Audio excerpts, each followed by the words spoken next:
Welcome into the Dog Check Podcast, part of the Believe Network of podcasts, also airing weekly on Bally Sports Great Lakes. We implore you to listen or follow or like, whatever you so choose, to the Dog Check Podcast, wherever you get your podcasts, Spotify, Apple Podcasts, anywhere you can find it. You can find us, and we appreciate you guys being part of this community and jumping on in each week with us as we continue counting you down to the start of the regular season, September 8th. It'll be here before we know it. Only a couple weeks out now. And it's preseason week number 3 for the Browns, the preseason finale, and a lot of talk about, of course, whether or not Deshaun Watson should play this weekend. How long should he play this weekend if he plays? And listen, I think it's a valid conversation because we know how much is at stake for the Browns this year and how much of that revolves around Deshaun Watson and his ability to perform at a high level for Cleveland this year. Here's the thing. This has been sort of an exhaustive conversation, in my opinion, because we've gone in circles about like, well, he should play, he shouldn't play, he needs the reps, he doesn't need the reps. I think in my heart of hearts, he probably needs the reps. Like, I think it's valuable for him to get any amount of reps he can before the season starts. So fine. If he's going to play, I think that's great. I'm also kind of at a point, though, where I'm not stressing over whether or not he plays in this game or not. And we know the reason why he might not. Kevin Stefanski initially said it was the initial plan for him to play. And then this week has since kind of walked that back a little bit and said he's going to, quote, take in the information or all the information and then make a final decision later in the week before they go to Seattle and play, or when they're out in Seattle before they play Seattle. And I understand where that sort of reassessment is coming from. They've had a carousel of players get injured at left tackle. And if you're going to put Deshaun Watson out there, you want to make sure he's going to be 100% kept upright and not sustain any unnecessary hits or tackles or whatever that could hurt him. Because, again, you are keeping him, as he's been on this rehab process through the shoulder injury, you are trying to get him to the regular season as healthy as possible and ready to go, so that you can hopefully hit the ground running and have a successful season with him at the center of it. So I don't blame them for being cautious if they decide not to play him. I also think, though, like those reps are valuable and they would help him because I think all reps are valuable and help him this time of year. Now, the other part of this, though, that I think is interesting, because I don't mean to be like a fence sitter on this at all, but to me, play him, don't play him. We've talked it in circles at this point throughout the week, that I think I'm just at a point where I'm like, I don't care if they do or not. I'm kind of just at a point now of accepting whether he plays, whether he doesn't play. This team is probably going to get off to a slow start anyway, at least the offense. I think the defense has a chance to still be their normal self, or defense in that way. I mean, we always say at the start of training camp, the defense is generally ahead of the offense because their job is just like, hey, let's line up and go play football and, go get after the quarterback and go make plays on the receivers and all this different stuff. It's the offense where there's a lot more nuance to what they're doing. New offense this year for the Browns as well. Some learning curve there, just some different things that they're working on and doing. So I think it makes sense that that same sort of theory applies when we're talking about the start of the season. Yes, like in the preseason, you get guys who or the defense can be ahead of the offense. I think in the regular season, that reigns true as well. And I think we could see that again, similar to what we saw last year, where the defense in that week 1 win over the Bengals really kind of held down the fort and kept them in the game. And then it became about the offense eventually kind of getting going. And then they were kind of off to the races, able to, put up, have a successful, have a win, or earn the win, largely using Deshaun Watson as a runner. And then it took Deshaun a couple games to kind of get his sea legs back underneath him and play at a high level. And then we know what happened after that with the shoulder injuries and all that. But my grander point here is, like, if he plays in the preseason, in this third preseason game against Seattle, let's just say he does. He gets 15 or so snaps. Let's just say 2 series. That's about what he played last year in the third preseason game against the Chiefs. And if he plays those 15 snaps, yes, I think it's valuable. I think those are valuable reps for him. But do I think 15 snaps is the difference between him going out week 1 and being able to like air out the football, march the offense up and down the field, and we're all, hit the ground running and just be a well-oiled machine, and versus he goes out there week one and it looks a little bit like last year where it's clunky and he's, missing guys and he kind of has to use his legs to start building some momentum, and it takes him a couple weeks to get going. Like, do I think 15 plays in a game like setting, let's say, is the difference between those two things? No, I don't. And that's like I said, I'm not saying not to play him. I think Deshaun should play in that game against Seattle in some capacity, especially if that was the original plan, to get him as, a close to game feel as possible, because he hasn't played in a meaningful game or a game like setting other than at these joint practices with the Vikings last week since the middle of November. So I yes, like I'm not trying to deter or take away from the fact that those reps aren't valuable. If he can play, he can play. I just and they if they think he should play, he should play. But I just don't think that's going to be the difference between the Browns coming out guns a-blazing on offense and lighting it up, and maybe getting off to a sluggish start like last year. Like the difference for that is like what we've seen through this over the course of this last month of them preparing. And maybe if it was multiple games he was playing in the preseason, maybe then we get a better sense of what that's all going to look like.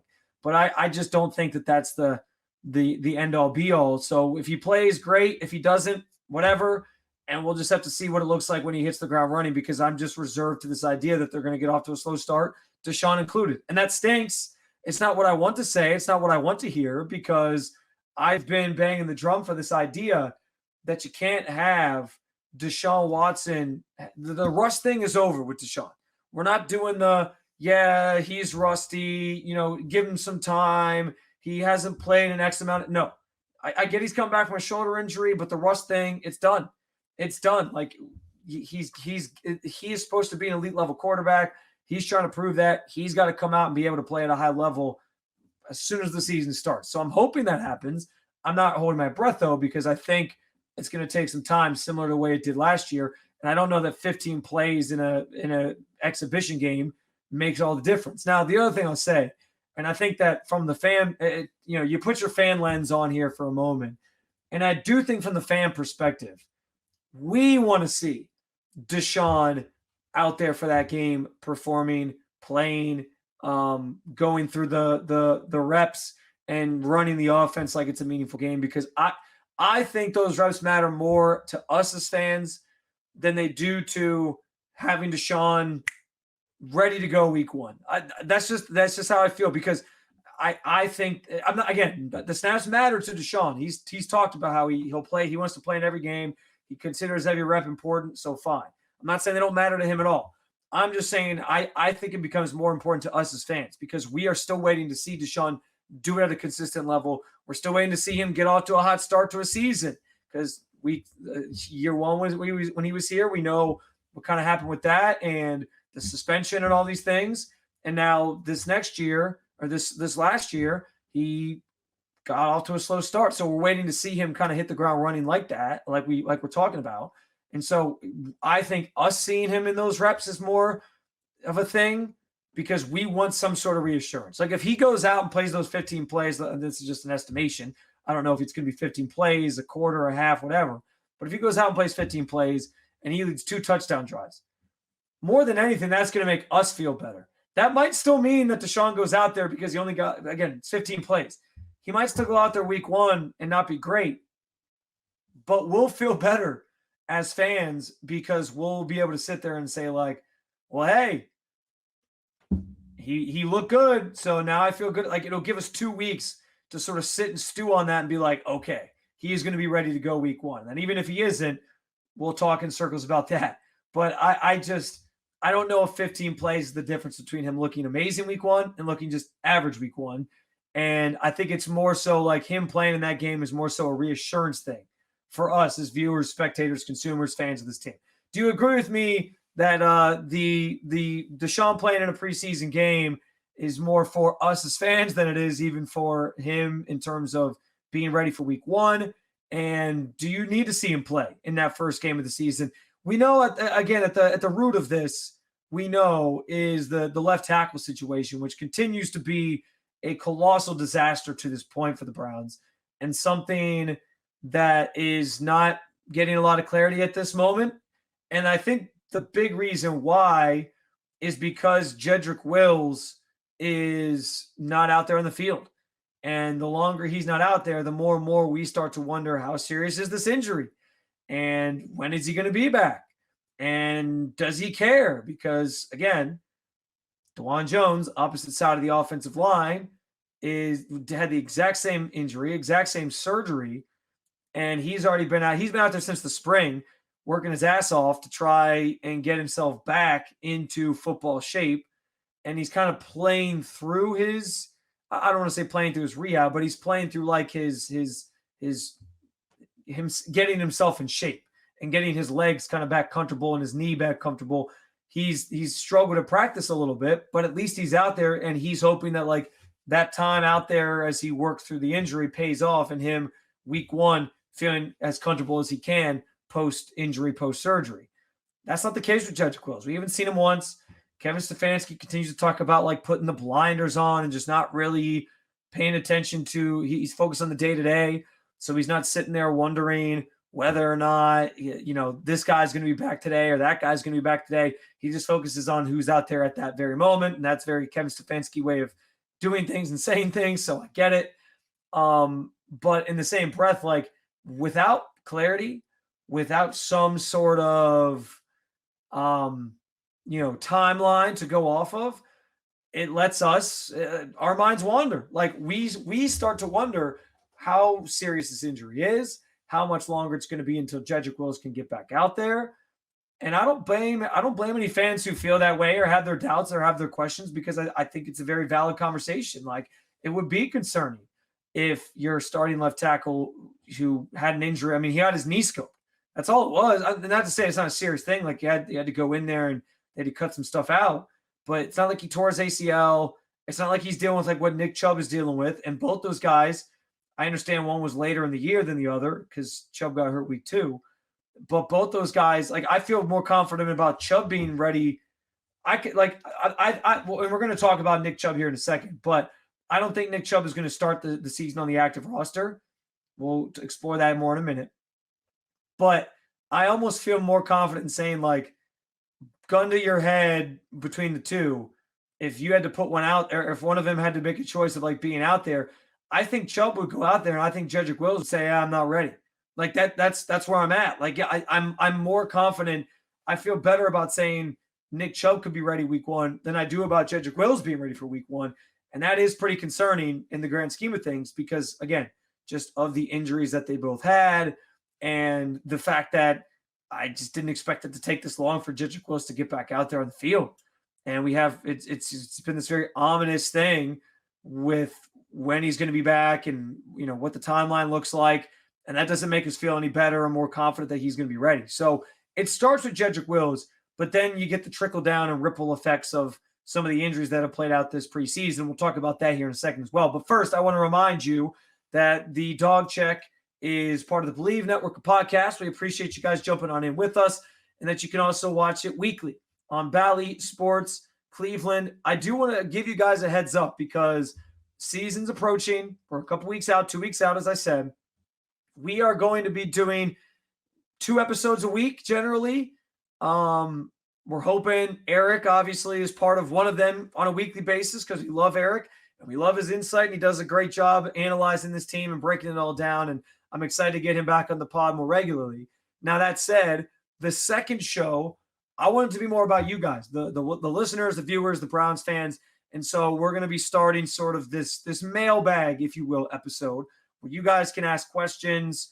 I encourage you to jump to the YouTube page for the Dog Check podcast, leave some questions there in the comments section, and that can be a good starting place. Now, I should tell you, maybe wait a week, because next week we only have 1 episode. I have a trip I'm taking, so I will not be in town. We're recording early in the week, but the week after that, leading up to week 1, after Labor Day, we will have 2 episodes, and one of those will be, again, centered around you guys, your questions, thoughts you have from the Browns. So I encourage you to leave right now your questions in the comments section of the YouTube channel, but also We're planning on setting up an email of some sort where you guys can send us questions, and maybe even some sort of voicemail box where you can leave us a quick note, and we'll play it here on the podcast. So again, looking forward to getting that started. 2 episodes a week as we get closer to the season and we get kind of into the regular season. And we appreciate you guys, as always, being loyal supporters of the Dog Check podcast. Back to the offensive line here for a second, because with the uncertainty on Jedrick Wills, I don't know what this thing's going to look like. We know in that Vikings game, 3 different offensive tackles got hurt. And Jermaine Ifedi, Hakeem Adeniji, and James Hudson, who has been the guy. James Hudson's been the one taking most of the reps on the left side throughout camp, throughout the preseason. He has an ankle injury that seems like it's not serious where he's like done for the season, and he wasn't placed on the IR or anything, but serious enough that he's going to miss some time. And then Hakeem Adeniji was placed on the IR, and we don't know if that's going to be he designated to return or if that's going to be he's actually done for the season, but he had a knee injury. Now, Jermaine Ifedi was the other guy, and he had a hand injury. He's been back at practice already this week, and if Deshaun plays on Saturday, as we talked about to start the show, he will be the one probably taking those reps at left tackle. Now, there's been a bunch of other ideas floated, like, do you move DeJuan Jones to the left side? But here's the thing. You move DeJuan Jones to the left side, I'm okay with trying something like that, but I need either one of Jack Conklin or Jedrick Wills back, because I don't want to cut off your nose to spite your face, right? Like, I'm not going to move somebody who's strong on the one side that we know and put them on the other side, which could be a risk because they're learning. It's some people think it's a different position entirely. Some people it's a flawless transition, but moving from one side to the other, you're doing everything the opposite. It's not as easy. It's not always easy for guys. So I was okay trying to get him some reps this training camp and preseason over there, but that hasn't really happened just simply because they haven't had anybody else healthy to play the left side that they would really trust or that they would really want. So and like I mentioned, DeJuan Jones is still kind of getting his feet back underneath him in that way. So there's that. There's maybe when Jack Conklin comes back, especially if he comes back sooner than Jed Wills, maybe you try Jack Conklin on the left side. He played left tackle in college for what it's worth. So there's an option there, I suppose. But yeah, like that's the biggest problem right now for this team as as training camp starts to wind down, preseason starts to wind down, and you start looking ahead of that Cowboys game, is what are they going to do with that left tackle position, and who can you actually trust to defend and block on Deshaun's blind side? And if they can't figure that out, they're going to have some serious problems starting week 1, but also potentially throughout the season. And it's hard because, like I said, we just don't know what the status of Jed Wills is, and Kevin Stefanski continues to be very, very coy about it. And that's his prerogative to do so. He tends to be like that. But it's just it's tough to really get a read on anything in relation to Jed Wills or really any of the injured guys. But it's tough. Now, I wonder if a trade could be in play. You know, Jaron Christian, who played the role last year late in the season when they were dealing with all those injuries, maybe he's an option. He's with Tennessee right now. I know Dennis Daly was just released by the Cardinals. He's played some left tackle in his career. He's not great necessarily, but you're at this point, like, beggars can't be choosers. Or maybe the Browns are going to wait till roster cutdown day next week on Tuesday and see what becomes available. Because there's always guys that kind of slip through the cracks, get released, and then you have some options at your disposal. And I wouldn't be surprised if the Browns explore that route. The other thing that's been floated, and this was due to a report from The Athletic, is that maybe the Browns could look to trade Dorian Thompson-Robinson and package him in some deal to get an offensive lineman or an offensive tackle. And that's one that I find extremely fascinating, because I went into this camp kind of believing one of those guys fighting for the third-string quarterback job, DTR or Tyler Huntley, was going to get traded. It was just a matter of who, and I probably leaned, or I think on one platform I work on, I mentioned that I thought I made a bold prediction that DTR gets traded. It was like a bold prediction segment I was doing, but I still in my heart of hearts believed it would be Huntley in the end, because I just think the team values DTR too much as a 5th-round pick, guy who could be a long-term backup for them. It's throughout his career. But let's face it, like, there's more value in a guy like there's more value in a guy like DTR who's got the upside as a 5th-round pick who probably hasn't reached his full potential in a trade than somebody like Huntley. And so maybe if the right deal comes along and you can make a signing for a tackle that helps you in the short term right now, that's an option they could explore. So a lot of different things on the table. What do you think the Browns need to do at left tackle? And is that enough of a reason to go back to the first question we had to not play Deshaun on Saturday? Speaking of roster cutdown day, guys, and I brought up Nick Chubb earlier in the show. I said we'd come back to it. I think ultimately, because I know everybody rides on every word of Nick Chubb, and anytime anything comes out about Nick Chubb, we want to know what the latest is. And I get it; he's a polarizing player. I think ultimately, though, we're not going to see him for the first 4 weeks of the season. There's two options the Browns have on roster cutdown day for Nick Chubb in relation to giving him an injury designation. They can keep him on the PUP list, which would mean he doesn't count against the 53-man roster. And he basically just becomes he has to miss the first 4 weeks, but then he'll come back after that. Or you put him on the IR and you designate him as a set to return, and basically he has to miss 4 weeks again, and then he opens up like a 21-day practice window where you can activate him and all that different stuff, early on in the season. So that's the biggest difference between the two, is that there's this like 21-day practice window, and then he could return. But it's 4 week. It's a 4 week span of time that he would have to miss regardless, or 4 game span of time. Now, what'll be interesting is, given the injuries the Browns already have, will they put Nick Chubb on the IR and use one of those spots as a designated return if they can just get away with putting him on the PUP list? Now, if they think he's going to be back sooner, they're going to have to put him on the active roster and just kind of wait it out. But that's why I think like they're going to use these injury designations as a tool to try to set themselves up to have him back at some point, but also keep a couple extra guys on the back end of the roster potentially at a couple other positions while they're waiting for Chubb to obviously return. So it kind of serves as like a benefit to them to do it that way. And so I think Nick Chubb ends up missing the first 4 weeks of the season, but I could be wrong. I also think too, guys, like this time of year is interesting because there's always surprise cuts. There's some real interesting position groups with this team in terms of depth that they're going to have to make some difficult decisions on. Defensive tackle is one. I mean, I got 5 guys locked in right now, and generally this team has only kept 4 defensive interior guys in previous iterations of the 53-man roster cutdown.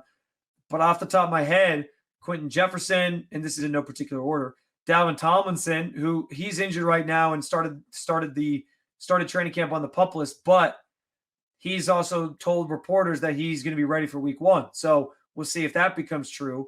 But Dalvin Tomlinson, Quentin Jefferson, Shelby Harris, Maurice Hurst, and Mike Hall Jr. all have a spot in this roster.